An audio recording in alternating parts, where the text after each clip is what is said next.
Eto pa. Sunod, mga kababayan, matatawa din kayo dito. Bakit, Kent? Ano yan? Bakit kami matatawa?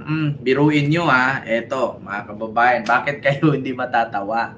Kasi, noong una, sabi nila, si Loren Ligarda kasali sa hinatiran ng maleta doon sa bahay. Naalala nyo, bahay ni Loren Ligarda, hinatiran siya ng maleta. Ngayon mga kababayan, biglang binawi ni Baligod. Si Baligod na ang bumawi, hindi na yung Itin Marines. Bakit? Nawala si Loren, si Escudero na ang hinatiran. Potang ina.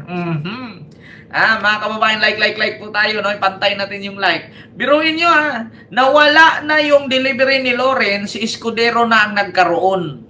Kasi nga si Loren hindi bumaliktad, si Escudero kasi bumaliktad. Ayun, nagkaroon ng malita bigla. Ito, mga kababayan, Diyos ko, nakakatawa itong mga putang inang to.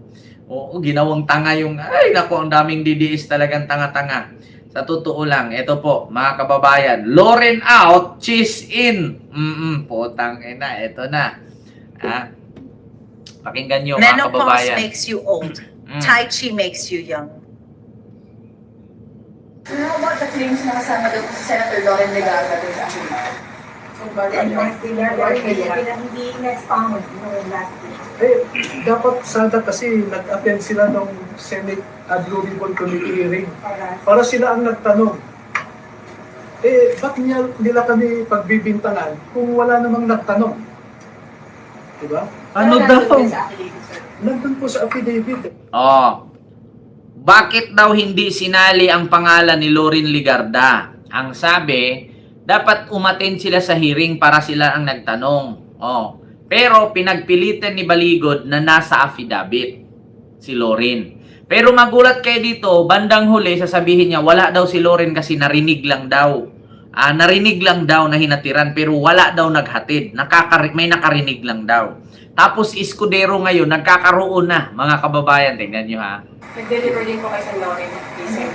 Hindi po nila binabawi yung sinabi nila na nag-deliver sila kay Sen. Loren. Kami po ay no? Let me clear this out with you now. Ayan na naman. Noong in-interview ako sa, I think it's the group of Ed Lingaw, no? Merong babae doon na pala. She was not interviewing but rather anyway, ang sabi sa akin, Atty. Bakit nasama si Laila de Lima sa listahan ng mga Congress members na hindi naman siya miyembro ng Kongreso noon? At pinapalabas nila ngayon, nasa kulungan pa raw si Laila de Lima noon, paano siya makatanggap? At dahil po doon sa pagtatanong, ang sabi ko ay, ang nabanggit kasi ng mga dating sundalo ay Congresswoman Laila de Lima. At ang explanation nila sa akin ay, Sir, nung ginagawa kasi natin itong affidavit, bandang February, ay Congresswoman na si Laila de Lima. And out of respect, we addressed her as Congresswoman Laila de Lima. At ako naman, ay isinama ko nga siya, no? Doon sa listahan ng mga Congress members. So, ibig sabihin pala, nanalo si De Lima, kasali na siya sa tumanggap. So, hindi kayo nagbe-base noong 2023. Kasi ang sabi ninyo, 2022, 2023, naghahatid ng maleta. So, ngayon, nanalo na si De Lima kasi congresswoman na siya, kasali na siya. Kita nyo, mga kababayan? Kita nyo, kasinungalingan, bisto, sa sariling bunganga galing. But that is a peripheral issue. The central issue is, did she receive or not? And minemaintain po sila, minemaintain nila na nakatanggap sila. How about sila Senator Loren and Senator Mark? Ayan na. Okay. So, minimintin daw ng mga 18 Marines nakatanggap si De Lima. So, paano nga nakatanggap kung nakakulong? At saka kung nakatanggap, asan nga yung picture man lang? Kahit resibo na. Inabutan si De Lima ng maleta, kasama la si De Lima. Yan ang mahirap pangalawa ngayon, tanong, si Ligarda ba at saka si Villar nakatanggap ba? Ito na. Ganun po, no? Noong in-interview ako nila Ed Lingaw, sometime first week of March yan. So pinatawag ko sila lahat, no? Sabi ko, planuhin nga natin ito. Bakit nyo nasabing Congresswoman Laila de Lima? So in-explain nila. At dahil hindi ako nakontento, pwede bang isa-isahin natin ang bawat pangalan na binanggit ninyo? So ilang araw po kaming nag-review, no? O, sabi nyo, ikaw, Tube, sabi nyo ganito. I-confirm nyo sa akin. So mahabang proseso, no? Meron pong, at ito, with all sincerity, we are man enough to admit a mistake and brave enough to correct it. Okay? Doon po kay Senator Villar, sabi nyo, no? Wala pong pinabago doon. As is po yan. No? Kay Senator... Walang binabago kay Villar. Nakatanggap si Villar. Si Camille at si Mark nakatanggap. Walang binabago daw.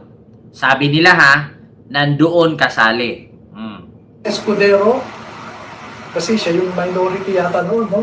Si Chief Escudero si na. Senator Loren ang magkakasama sa majority. Magkakasama sila Tulfo noon, no? Tinanong po kay Chief Escudero. So, ang nangyari po ay, sir, meron pa kaming hindi na ibigay sa iyo na picture eh. So, nagbigay sila ng mga pictures, no?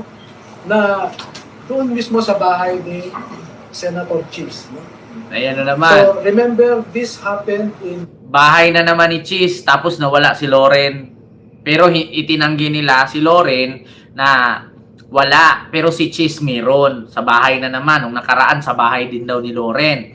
Tapos ngayon, si Mark Villar at si Camille nakatanggap, no? Hindi daw binabago yon, so walang pagbabago. March, yung pag-review namin. March, ano pong year? 2026. March. Majority pa yata sila Senator Loren noon. Ano po, no?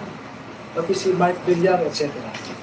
Ngayon, pagdating kay Senator, yun nga, Mark Villar, sabi ko, iklaro nyo yan.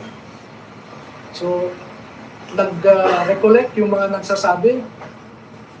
At sir, ganito. So, confirm po, no? At pagdating naman kay, maraming proseso yan, pagdating kay Senator Loren, nag-usap sila, same process. So, meron si Orbilio at saka si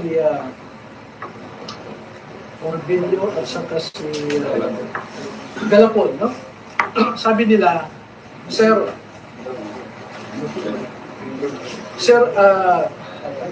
ito po yung recollection namin sa nangyari kay Senator Loren. Si Loren. Pagdating ng convoy namin doon, and this I distinctly remember, and as I said, I already rectified it. No? Pagdating namin doon, unang sasakyan, yung sasakyan ni Saldico, sabi nila, back up kami. Ayan na. Paghinto namin sa gate, nung number 40 Cambridge Street, Ayan na. maalala pa namin yung gate ay gawa ng kahoy, sabi nila eh. Gate ni Loren yan.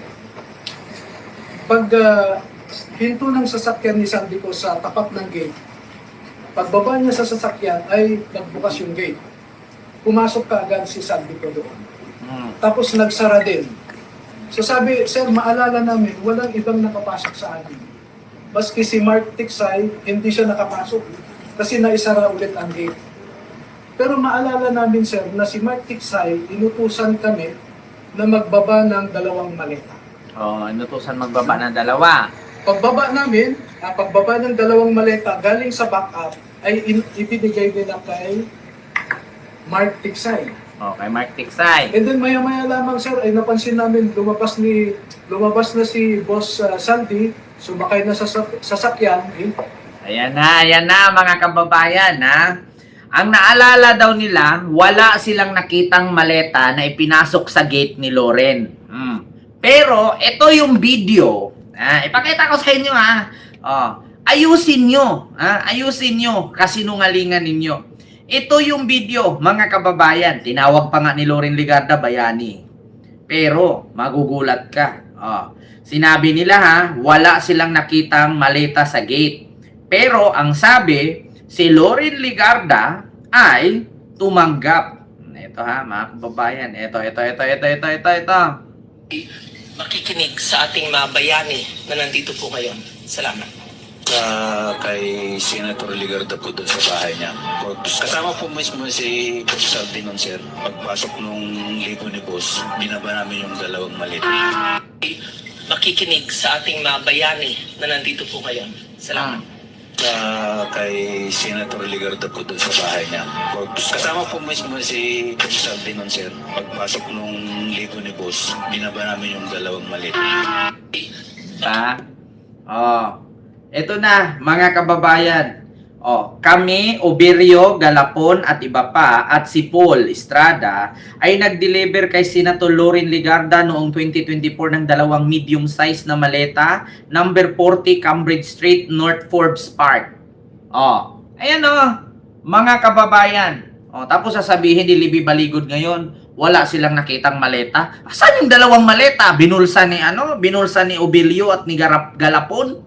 Pati si Paul Estrada? Binulsa? Yan tayo. Diyan tayo. Magkakatalo.